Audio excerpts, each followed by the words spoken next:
الحمدللہ وحدہ لا شریک لہ والصلاة والسلام علی من لا نبی بعد۔ پارہ نمبر 13۔ پارہ نمبر 13 کے آغاز میں حضرت یوسف علیہ السلام کا قصہ چل رہا تھا کہ حضرت یوسف علیہ السلام کو جب بادشاہ مصر نے بلایا اپنے پاس، ان کی بات سنی تو انہوں نے کہا آج کے بعد آپ ہمارے پاس بطور ایک ذمہ دار، امانت دار اور صاحب منصب کی حیثیت سے رہیں گے۔ تو یوسف علیہ السلام نے فرمایا کہ تم مجھے خزانہ سپرد کر دو، جسے آج کے دور وزیر خزانہ کہتے ہیں، اور یہ فرمایا چونکہ میں نگرانی بھی کر سکتا ہوں، اللہ نے مجھے اس کا علم بھی عطا فرمایا ہے۔ اور یہ یوسف علیہ السلام کا عہدہ مانگنا اس وجہ سے تھا کوئی اور نہ اہل لے گا تو ضائع نہ کر دے، اس لیے، ورنہ نبی کو عہدے سے کیا غرض، پیغمبر کو تو اس کی ضرورت ہی نہیں ہے، خود نبوت کا عہدہ تمام عہدوں سے بڑھ کر ہوتا ہے۔ حضرت یوسف علیہ السلام یہ خزانے پر متعین ہو گئے۔ یوسف علیہ السلام کے بھائی آئے، انہوں نے اس وقت یہ طے کیا کہ ہر آدمی کو خاص مقدار میں غلہ دیا جاتا، اور یہ شرط تھی کہ جس کو غلہ لینا ہے وہ خود آئے۔ چنانچہ یوسف علیہ السلام کے بھائی آئے، اور آپ کا سب سے چھوٹا بھائی وہ ساتھ نہیں تھا۔ جب یہ واپس کیے تو یوسف علیہ السلام نے فرمایا کہ تم کتنے بھائی ہو؟ کہا جی ایک بھائی اور ہے، وہ باپ کے پاس فرمائندہ، اس کو بھی ساتھ لانا، اگر تم نہ لائے تو میں تمہیں غلہ بھی نہیں دوں گا۔ اور جب یہ جانے لگے تو ان کو پتہ نہیں چلا، تو جو ان کے غلے کے پیسے تھے وہ انہی کے غلے کے اندر رکھ دیا گیا۔ واپس جا کر نے اپنے والد سے کہا کہ وہ جو مصر میں وزیر خزانہ ہیں، ان نے کہا کہ اپنے بھائی کو بھی ساتھ لاؤ، تو آپ ان کو ہمارے ساتھ بھیجو، ہم ان کی حفاظت بھی کریں گے۔ تو جب سامان کھولا تو اندر پیسے بھی تھے، انہوں نے کہا بھائی پیسے واپس آ گئے ہیں، بہت نیک بادشاہ ہے۔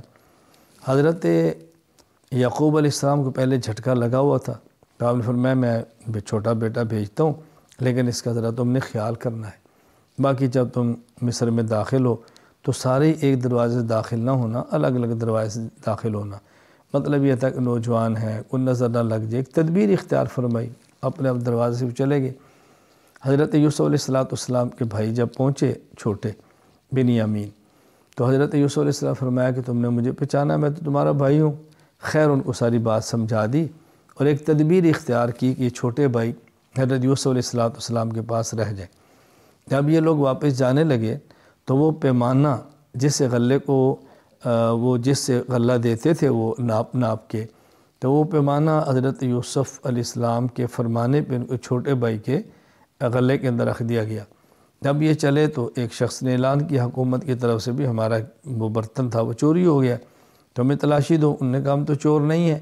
کہ اگر تمہارے سامان میں برآمد ہوا تو پھر؟ انہوں نے کہا نکل آیا، تو ہمارا اصول یہ ہے کہ جو چوری جیسے سامان برآمد ہوتا ہے اسی کو پھر رکھتے ہیں۔ تو اسی طرح کیا، خیر پہلے باقی بھائیوں کا سامان دیکھا، پھر ان کا دیکھا، بنیامین کے سامان سے وہ پیمانہ نکل آیا۔ تو ان نے کہا کہ آپ ایسا کریں، اس جگہ کو ہمیں رکھ لیں، ہمارے والد بوڑھے ہیں، وہ پریشان ہوں گے، تو آپ ان کو چھوڑ دیں۔ تو یوسف علیہ السلام فرمایا بھی ہم کیسے ظلم کر سکتے ہیں، تو جیسے چیز برآمد ہوگی اسی کو رکھا جائے گا۔ خیر رکھ دیا گیا۔ یہ واپس چل پڑے، تو ان کے سب سے بڑے بھائی یہودا نے کہا کہ تم جاؤ، میں تو نہیں جا سکتا، پہلے باپ کو بہت چوٹ لگی ہے، باقی اگر والد کو شبہ ہو کہ ہم نے زیادتی کی ہے تو انہیں کہنے ساتھ قافلے والوں سے پوچھ لیں، ہمارا کوئی قصور نہیں ہے۔ خیر یہ پہنچے، حضرت یعقوب علیہ السلام کے سامنے منظر حقائق تو نہیں تھے، آپ بہت پریشان ہوئے، اور اتنا آپ کی آنکھوں سے آنسو گرتے رہے کہ جیسے بینائی چلی گئی، تو اللہ سے دعا مانگتے رہے، فرماتے انشاءاللہ ایک وقت آئے گا اللہ تعالیٰ سب کو لائے گا۔ تو یہ لوگ پھر جب ابھی قحط تھا، غلہ کم تھا، تو پھر گئے غلہ لینے کے لیے۔ یوسف علیہ السلام کے پاس پہنچے تو یوسف علیہ السلام نے ان کو فرمایا کہ تم نے پہچانا میں کون ہوں، یا وہ کیا معاملہ ہے تمہارا؟ جو ان کے احوال پوچھے تو ان نے کہا کیا تو یوسف تو نہیں ہے؟ فرمایا ہاں میں ہی یوسف ہوں۔ اب انہیں اپنے گناہوں کا اعتراف کیا، جرم کا اعتراف کیا۔ یوسف علیہ السلام نے ان کو معاف فرما دیا، اور فرمایا میری قمیص ہے، یہ لے جاؤ والد صاحب کو دینا، اور انشاءاللہ اس ان کی بینائی لوٹ آئی۔ جو ہی یہ قافلہ چلا تو یہ معجزہ تھا حضرت یعقوب علیہ السلام پر کھل گیا۔ تو آپ نے فرمایا کہ مجھے اپنے بیٹے یوسف کی خوشبو آ رہی ہے۔ سبحان اللہ، اللہ نہ بتائیں تو قریب کنویں میں پڑا ہو، نہ بتائیں تو کئی سو کلومیٹر فاصلوں پر بھی بتا دیں۔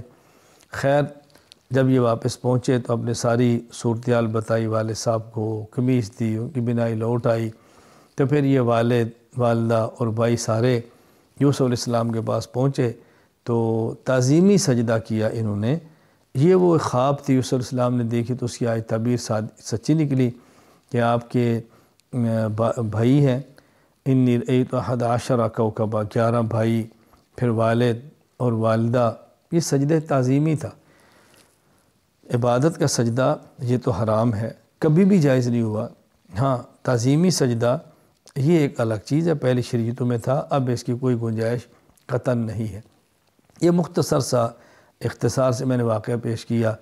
یوسف علیہ السلام کے قصے کو اللہ پاک نے احسن القصص فرمایا ہے، بہترین قصہ ہے عبرت کے اعتبار سے، یکجا سارا بیان کیا۔ باقی انبیاء علیہ السلام کے قصے تھوڑے تھوڑے کر کے قرآن کریم کے اندر بیان ہوئے ہیں، یوسف علیہ السلام کا قصہ یکجا اللہ تعالیٰ نے سارا بیان فرمایا ہے۔ سورۃ الرعد، اس کے آغاز میں اللہ تعالیٰ نے توحید کو، رسالت کو، قیامت کو، جو بنیادی عقائد ہیں دلائل کے ساتھ بیان فرمایا۔ پھر اللہ تعالیٰ نے سورت میں حق اور باطل کی مثال دی ہے کہ باطل ایک مرتبہ ایسے ہوتا ہے جیسے سیلاب آتا ہے، پانی چڑھ جاتا ہے اور اس کے اندر میل کچیل بھی ہوتی ہے، جھاگ بھی ہوتی ہے، تو ایسے جھاگ وہ یعنی نظر آتا ہے کہ پتہ نہیں کیا ہوگا، لیکن تھوڑی دیر بعد جب پانی گزرتا ہے جھاگ ختم ہو جاتی ہے اور خالص چیزیں نیچے رہ جاتی ہیں۔ فرمایا اس طرح جب باطل کا ریلا آتا ہے تو بس اوقات حق بظاہر دب جاتا ہے، باطل ختم ہوتا ہے، حق پھر نیچے اوپر کے سامنے آ جاتا ہے۔ تو وقتی حالات سے بندے کو متاثر نہیں ہونا چاہیے، حق حق ہے اور حق اپنی طاقت دکھاتا ہے، حق اپنا راستہ بھی بناتا ہے۔ تو حق اور باطل کو اللہ تعالیٰ نے مثال سے سمجھایا ہے۔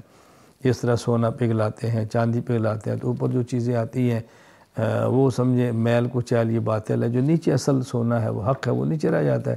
میل کچیل پھینک دیتے ہیں اور خالص سونا باقی بچ جاتا ہے۔ اسی طرح باطل آتا ہے اور ختم ہو جاتا ہے اور حق باقی رہ جاتا ہے۔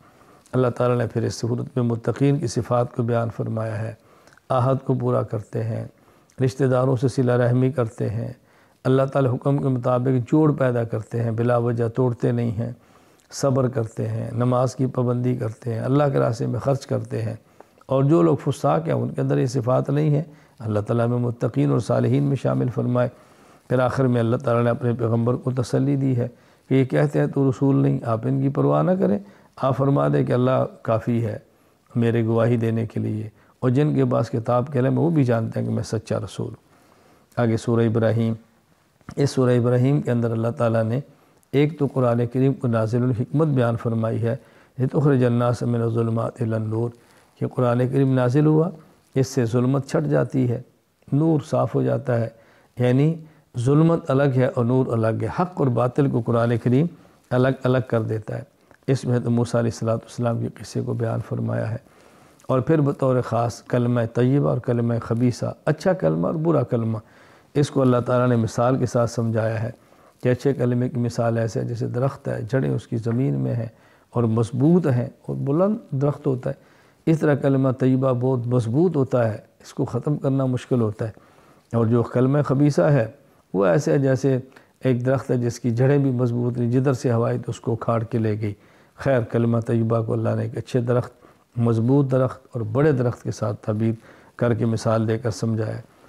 اس پارے کے آخر میں اللہ تعالیٰ نے ابراہیم علیہ السلام کی دعا کا ذکر کیا، جب آپ اپنے بیٹے اسماعیل اور اپنی بیوی ہاجرہ کو چھوڑ کے کعبہ میں گئے تو دعا مانگی ہے، اے اللہ کریم یہاں پہ ان کو رزق دے دینا، اللہ کریم امن کا گہوارہ بنا دینا، میرے ماننے والے ہیں جو میری اولاد ہے، اے اللہ ان کے اوپر اپنا خاص کرم فرمانا۔ اللہ نے دعا قبول فرمائی ہے، اور آج پوری دنیا میں کعبہ اور مکہ امن کی جگہ بھی ہے، اور جب موسم نہیں ہوتا پھر بھی سارے رزق، سارے پھل الحمدللہ وہاں پہ میسر ہوتے ہیں۔ اور یہ دعا مانگی کہ یا اللہ جو میری بات مانتے ہیں ان کو معاف بھی فرما دینا، مغفرت کی دعا بھی مانگی ہے۔ تو معلوم ہوا کہ اپنی اولاد کے لیے امن کی دعا مانگنا، رزق کی دعا مانگنا، برکت کی دعا مانگنا یہ انبیاء علیہ السلام کا شیوہ ہے، اور ہمیں بھی اس کا اہتمام کرنا چاہیے، اپنی اولاد کے لیے، اہل خانہ کے لیے، تعلق والوں کے لیے دعاؤں کا اہتمام کریں۔ اور پھر کفار کو بتایا کہ تمہارے پاس کچھ بھی ہے، طاقت ہے، یہ ظاہری ہے، یہ ختم ہو جائے گی۔ اللہ تعالیٰ ہمیں اپنی ذات پر ایمان کامل عطا فرمائے، اور اپنے اور سب کے لیے دعائیں مانگنے کی توفیق عطا فرمائے۔ وآخر دعوانا الحمدللہ رب العالمین۔